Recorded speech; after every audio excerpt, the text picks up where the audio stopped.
Hello, and welcome to the First Unitarian Church of Oakland. Usually we meet in our wonderful historic building at 14th and Castro, but today, in honor of Earth Day, we're meeting here in the garden. The folks at the First Unitarian Church of Oakland are trying as hard as we can to create a multiracial, multi-generational, LGBTQ-friendly congregation that works for justice and spiritual growth for everyone. Our lead minister is the Reverend Teresa Soto, but today's service is organized by the Earth Justice Associates, who work to implement environmental justice at church and in the wider community. I'm a member of the Earth Justice Associates and your worship associate for today, Corless Smith.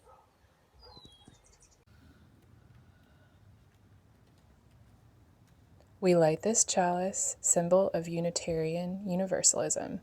May it remind us of the divine spark in all of creation, the power of love to heal what is broken, and to be grateful for life's blessings each day.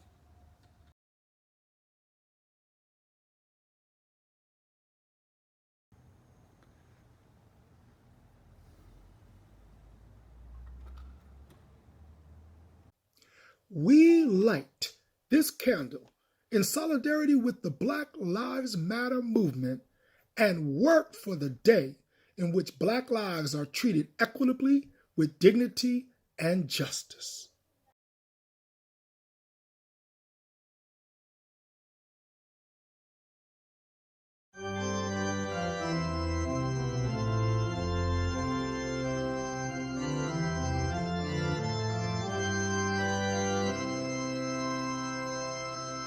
Lo, the earth awakes again. Alleluia. From the winter's bond and pain. Alleluia.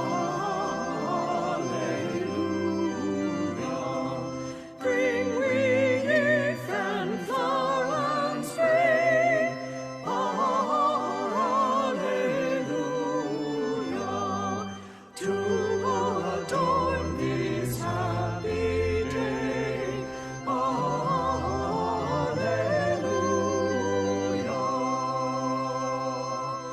Once again the word comes true. Alleluia. All the earth shall be made new. Alleluia. Now the dark cold days are gone. Alleluia. Spring and gladness are before. Alleluia.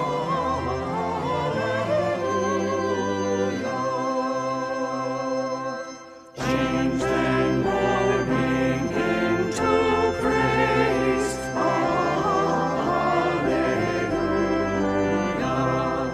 And for dirges anthems raise. Alleluia.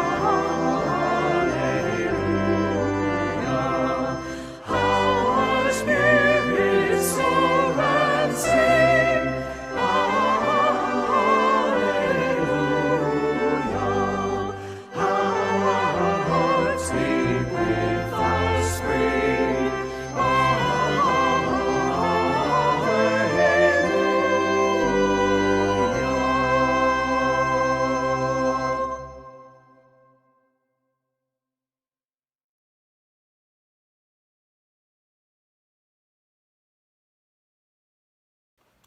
Hi, I'm Joanna Macy, and for our prayer this 50th Earth Day, I'd like to offer words from John Seed, an Australian rainforest activist. And he calls this invocation. We ask for the presence of the spirit of Gaia and pray that the breath of life continues to caress this planet home. May we grow into a true understanding, a deep understanding that inspires us to protect the tree on which we bloom, and the water, soil, and atmosphere without which we have no existence. May we turn inward and stumble upon the roots, our true roots, in the intertwining biology of this exquisite planet. May nourishment and power pulse through these roots, and fierce determination to continue the billion-year dance. We call upon the spirit of evolution, the miraculous force that inspires rocks and dust to weave themselves into biology. You have stood by us for millions and billions of years. Do not forsake us now. Empower us and awaken in us pure and dazzling creativity. You that can turn scales into feathers, seawater to blood, caterpillars to butterflies. We need you to survive the present crisis and evolve into more eons of our solar journey. Awaken in us a sense of who we truly are, ephemeral blossoms on the tree of life. Make the purposes and destiny of that tree our own purpose and destiny. May we speak in all human councils on behalf of the animals, plants, and landscapes of Earth. May we shine with a pure light that will spread rapidly through these leaden times. O stars, lend us your burning passion. O silence, give weight to our voice.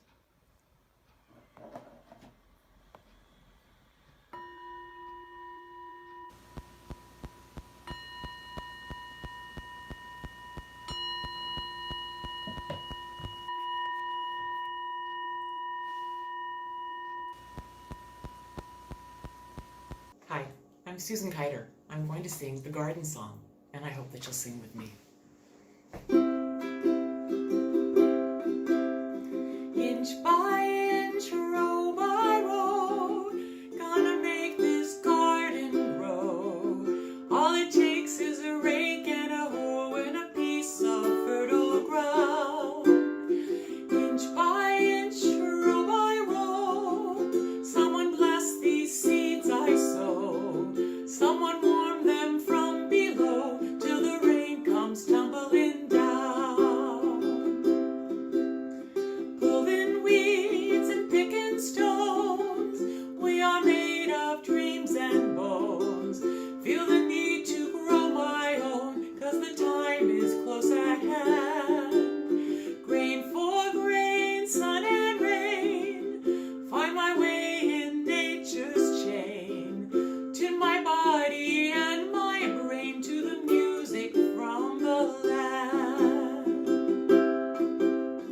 Inch by inch, row by row, gonna make this garden grow. All it takes is a rake and a hoe and a piece of fertile ground. Inch by inch, row by row, someone bless these seeds I sow. Someone warm them from below till the rain comes tumbling down. Plant your rows straight and long, temper them with prayer and song. Mother Earth will keep you strong if you give her love and care. Old crow watching hungrily from her perch in yonder tree. In my garden I'm as free as that feathered thief up there.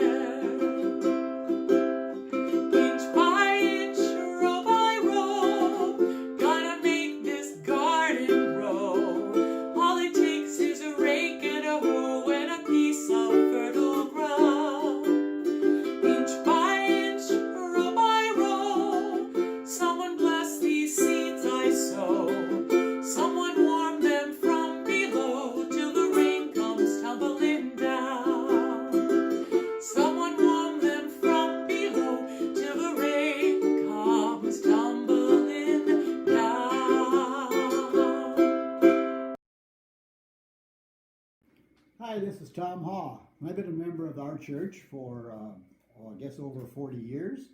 And in 1978, I came here when the church was really run down. The roof was leaking, the floors didn't tie up to the walls, and it was quite a mess. And I realized there's a great opportunity to do a very important thing to the area. Hi, I'm Tamara Haw, and both of us have been in the church helping to improve it in various ways, and recently we joined the Earth Justice Associates and been working with a small group. Well, and that's been a lot of loving people with lots of fun, talking with a lot of engineers, trying to figure out what are the best ways for us to make this a more energy efficient church with a lower carbon footprint. We've got some really exciting opportunities here that we're working on, and we want to be able to present these ideas to the congregation. And even though there's a virus, that's keeping us all apart, we still think that we can, start talking as a congregation and come up with some exciting ideas for the future. I think that if we look at this church as a vessel the congregation enjoys and an opportunity for a forum to discuss energy and the greening of our earth, this is a great opportunity to involve cross-generations and a wonderful, exciting opportunity. And Tom, didn't you already do a lot for the church after the earthquake?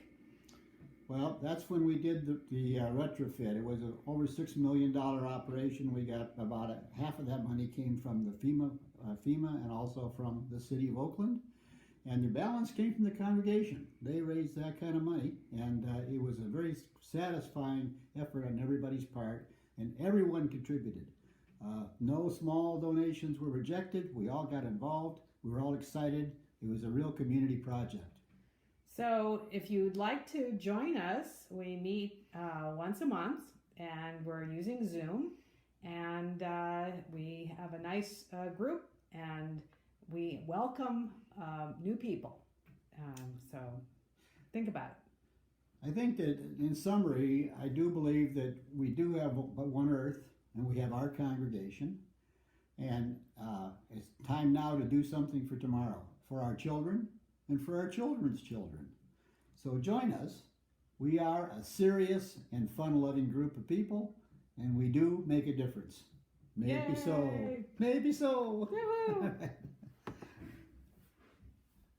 We got the whole world in our hands. We got the whole world in our hands. We got the whole world in our hands. We got the whole world in our hands.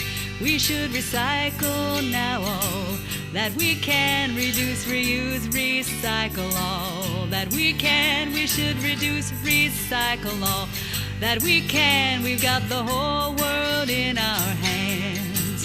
Be kind to plants and animals in our land. Be kind to plants and animals in our land. Be kind to plants and animals in our land. We've got the whole world in our hands.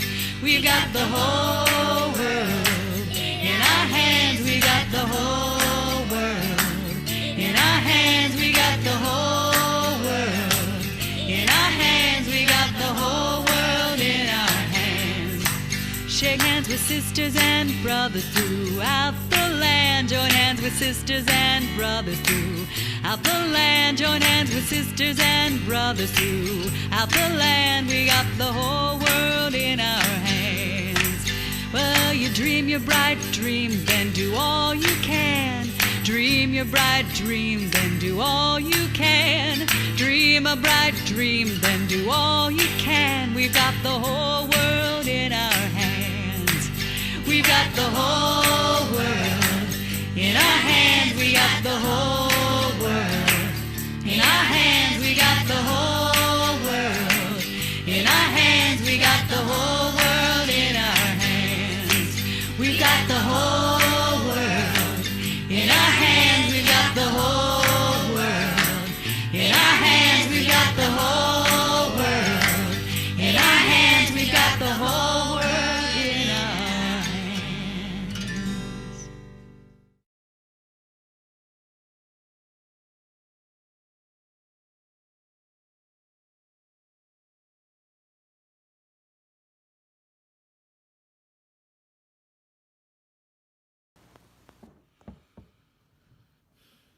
Hi, I'm Jack Macy, a longtime member of this church and with the Earth Justice Associates that helps bring you this Earth Day service. I hope that you're all staying safe and well in this unprecedented and challenging time. What a dramatic change there's been to our lives and community in staying physically apart and feeling the loss of what we had and the uncertainty of what lays ahead. I miss seeing many of you. I'd like to share some thoughts on these times of this 50th anniversary of Earth Day. A lot's happened in 50 years, but I don't want to dwell on that. What we're facing today is compelling enough. So today we are hit with this vital health crisis, but we are facing a much more serious and scary global environmental and climate crisis that is creating great suffering and posing an existential threat to life on Earth. What does this pandemic response show us in facing this greater crisis? Well, I've been amazed to see how dramatic and rapid the response has been by so many people, businesses, institutions, government, all sectors of society across this country and around the world.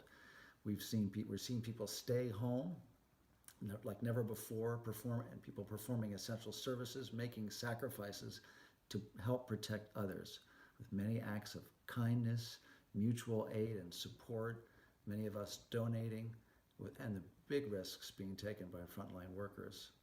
There's a real collective effort underway to care for one another. This is a shift from meeting primarily personal, it seems to me, one's personal family needs to meeting a collective need, from me to we. However, this pandemic has demonstrated the deadly consequences of ignoring expert scientific warnings and the impact of political delay and favoritism to sacrifice health for corporate greed. And as it is with climate action delay, and the terrifying impact of exponential change. The intersections of many injustices are being laid brutally bare, especially structural racism and economic inequality. Those already disadvantaged, many people of color, are more health and economically impacted by this pandemic. We're learning how air pollution lowers immunity, contributing to underlying conditions that are likely to have more severe consequences, if not death, from COVID. 3/4 of infectious diseases that move from animals to humans are made more rapid with climate disruption, deforestation, wildlife trafficking, and other habitat destruction. After many years of increasing pollution and the highest levels of carbon in our atmosphere in millions of years, suddenly the brake has been put on by this shutdown. Emissions dropped with 40% less people driving and 95% less flying and less travel. That's in the US, and less travel around the world. The Earth seems to be taking a deep breath. LA is seeing the cleanest air in over 40 years. And many places around the globe are seeing cleaner air and water than they've seen in decades. This shows us how fast the Earth can respond. The Earth can recover when it gets a breather. I've never seen so many or heard so many birds singing in my backyard where I've lived for 20 years. We're reminded by how interconnected we all are with each other and the greater web of life, and the power that we all have in impacting that web. That is our 7th UU principle, and we need to not only respect that web, but remember that we deeply belong to it, and it is a part of us. We can't stay locked down, and our economy needs to recover, but how can we do so in a just way? We need to address many injustices: social, environmental, racial. Emissions are projected to drop 3% this year, but we need to reduce emissions by 7% a year to meet the Paris climate goals. There are many opportunities and needs. We're seeing that if we come together in common cause, rapid change is possible.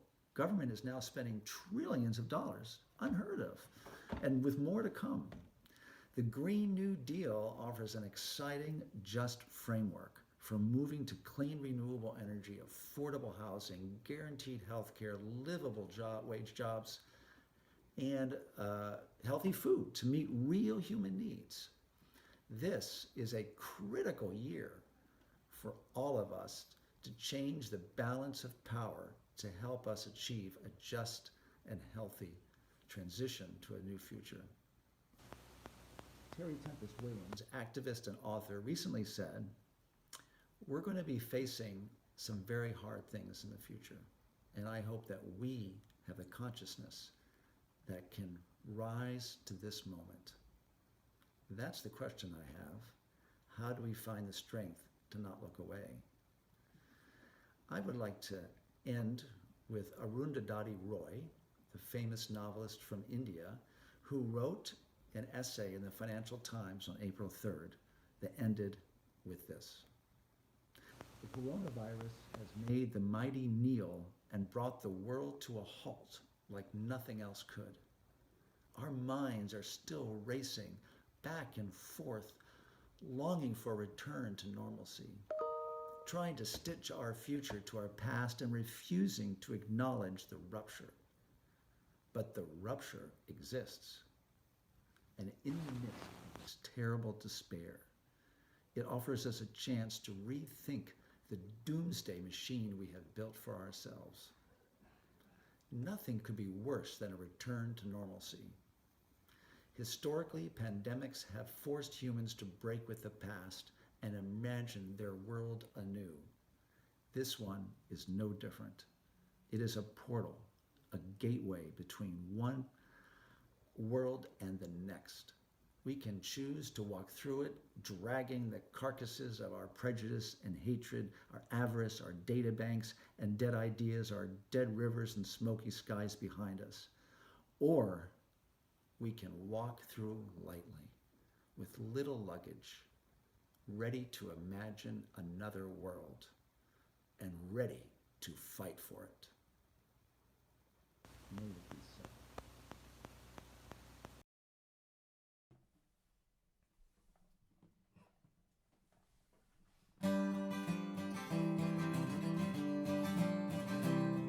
On a sleepy, endless ocean, when the world lay in a dream, there was rhythm in the splash and roll, but not a voice to sing.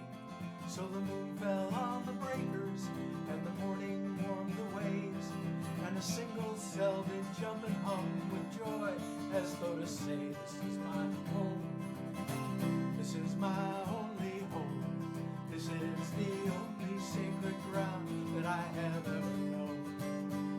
I stray in the dark night alone, rock me, goddess, in the gentle arms of Eden. And the day shone bright and round her, and the one turned into two, and two into 10,000 things, and old things into new. And on some virgin beachhead, one lonesome critter crawled, and he looked about and shouted out in his most astonished drawl, "This is my home, this is my only home, this is the only sacred ground that I have ever known." And should I stray in the dark night alone, rock me, goddess, in the gentle arms of Eden. And all the sky was buzzing, and the ground turned carpet green, and the weary children of the woods went dancing in between. And people sang rejoicing, and the fields were glad with grain, this song of celebration from their cities on the plain. This is my home, this is my only home, this is the only sacred ground that I have ever known. And should I stray in the dark night alone, rock me, goddess, in the gentle arms of Eden. Now there's smoke across the harbor, and there's factories trees on the shore, and the world is ill with greed and will and enterprise of war. But I will lay my burdens in the cradle of your grace, and the shining beaches of your love, and the sea of your embrace. This is my home, this is my only home, this is the only sacred ground that I have ever known. And should I stray in the dark night alone, rock me, goddess, in the gentle arms of Eden. Rock me, goddess, in the gentle arms of Eden.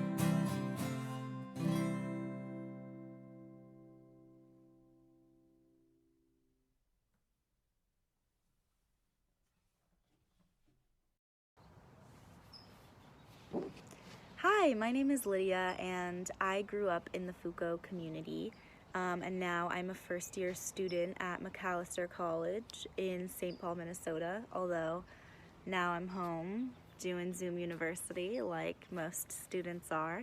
Super fun. But I wanted to talk a little bit about how UU principles have played a really important role in shaping my relationship to the world around me and to myself and to other people. And perhaps the most profound principle in my life has been the seventh principle, which is respect for the interdependent web of all existence in which we are a part. And I think this principle has really taken on a new and even more significant meaning in this time. And a new dimension of meaning, perhaps, now in the COVID era, in which the systems around us are collapsing and shifting, and their violent and oppressive nature is even more apparent than ever before. And how truly unsustainable this capitalist extractive system we're living in is just really apparent. And also, I think that interconnectedness, which is what this principle is all about, is really highlighted right now.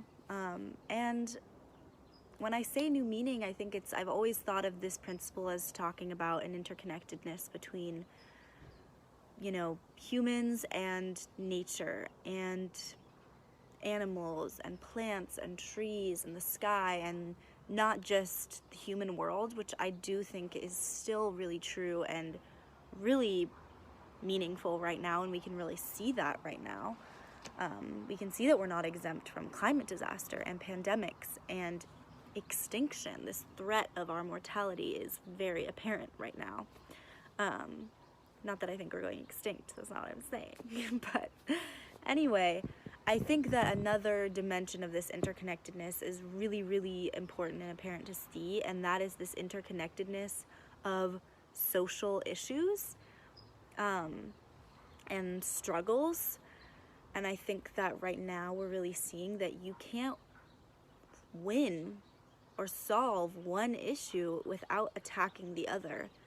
For example, we can't solve the climate crisis, this huge looming crisis ahead of us, if we're not also solving social inequality. And with that comes healthcare and racial inequality and so many various forms of oppression, worker oppression.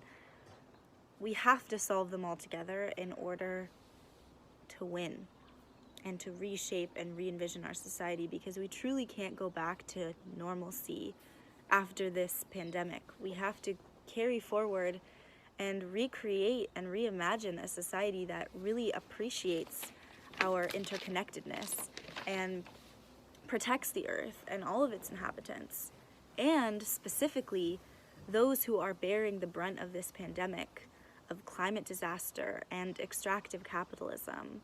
And these are poor and low-income communities, frontline and essential workers, and Black, Brown, and Indigenous people. And over the past year, I've become more involved in organizing with climate justice efforts.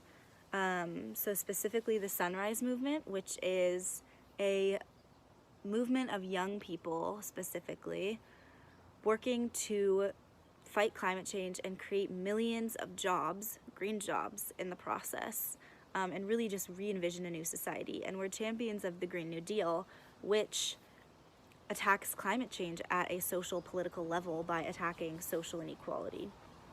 And also I've been more involved in Minnesota 350's Pipeline Resistance Team, which is a team that supports the Anishinaabe indigenous community in northern Minnesota who are fighting against the construction of one of Enbridge's crude tar sands oil pipelines that goes through sovereign treaty land.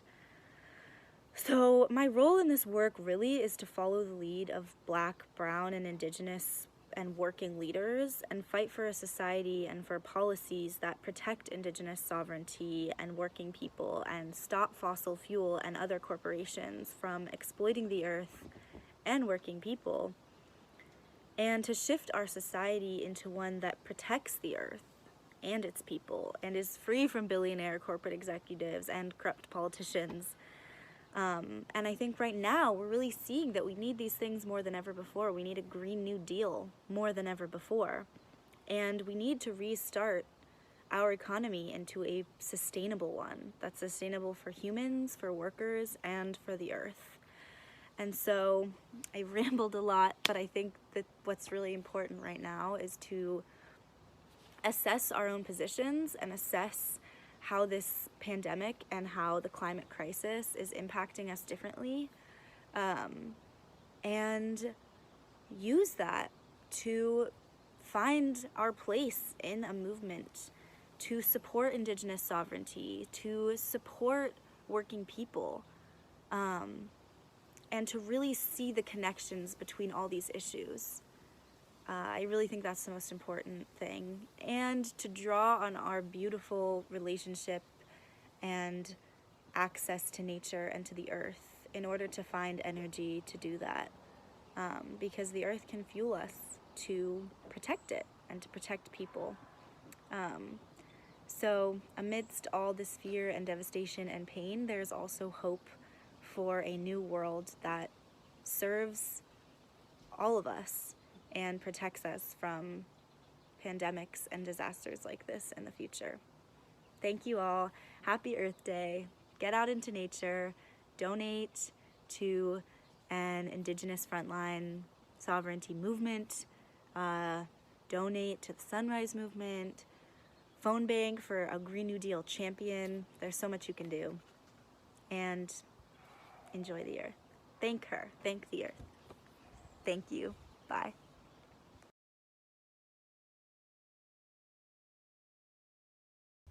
Look at this amazing plant.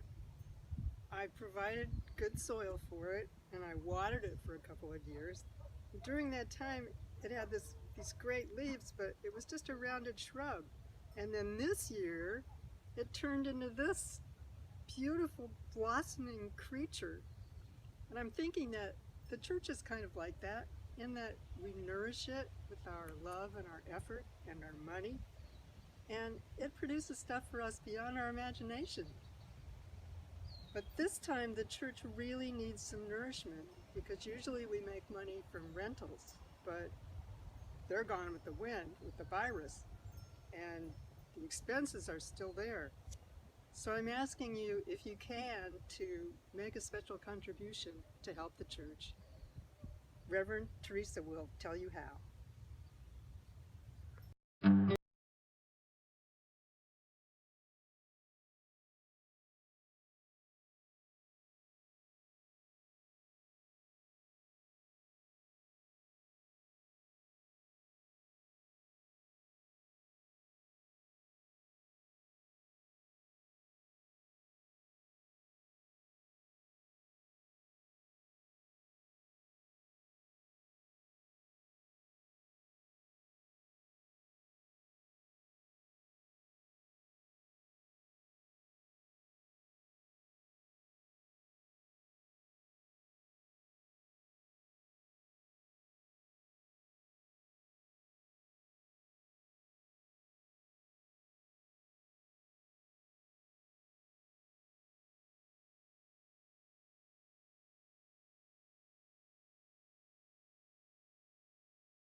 The giving link on the website brings you to this page. Click one-time donation and you get to this page. You roll to the bottom and you'll be able to put in the amount. You can also put a remark about your donation in the box on the right. Check the date and the amount on the bottom.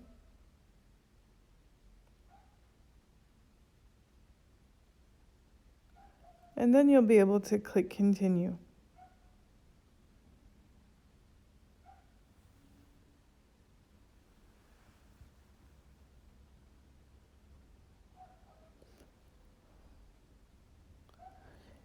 That will take you to the payment page, credit or debit card, checking or savings. You can put your information and submit your gift. We now have 2 ways to give. You can give with your mobile phone app called GivePlus. Look for the GivePlus app. Link to full instructions follow, and the link will be below the video in the description. Look for an icon similar to this design. To find the instructions, type bit.ly/GivePlus-instructions in complete words in your browser bar. That's bit.ly/GivePlus-instructions. See, there it is. bit.ly/GivePlus-instructions.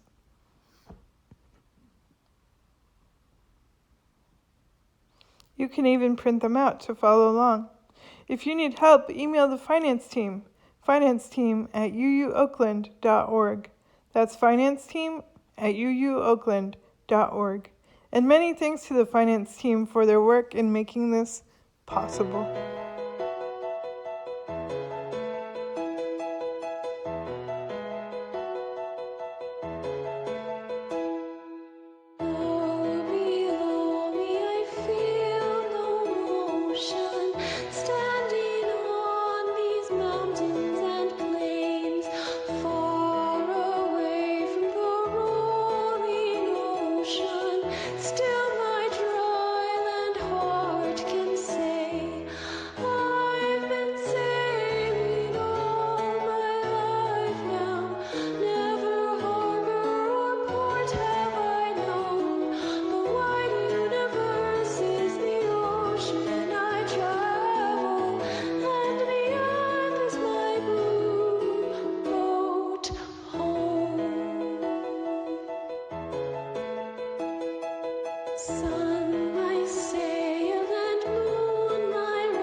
Our house is on fire. I am here to say our house is on fire. According to the IPCC, we are less than 12 years away from not being able to undo our mistakes.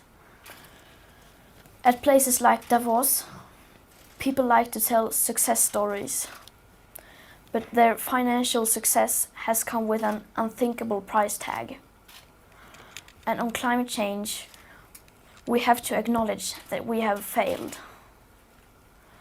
All political movements in their present form have done so. And the media has failed to create broad public awareness. But Homo sapiens have not yet failed. Yes, we are failing, but there is still time to turn everything around. We can still fix this. We still have everything in our own hands. Now is the time to speak clearly. Solving the climate crisis is the greatest and most complex challenge that Homo sapiens have ever faced. The main solution, however, is so simple that even a small child can understand it. We have to stop the emissions of greenhouse gases. And either we do that or we don't. You say nothing in life is black or white, but that is a lie, a very dangerous lie. Either we prevent a 1.5 degree of warming or we don't. Either we avoid setting off that irreversible chain reaction beyond human control or we don't. Either we choose to go on as a civilization or we don't. That is as black or white as it gets. We must change almost everything in our current societies. The bigger your carbon footprint is, the bigger your moral duty. The bigger your platform, the bigger your responsibility. Adults keep saying we owe it to the young people to give them hope. But I don't want your hope. I don't want you to be hopeful. I want you to panic. I want you to feel the fear I feel every day. And then I want you to act. I want you to act as if you would in a crisis. I want you to act as if the house was on fire. Because it is.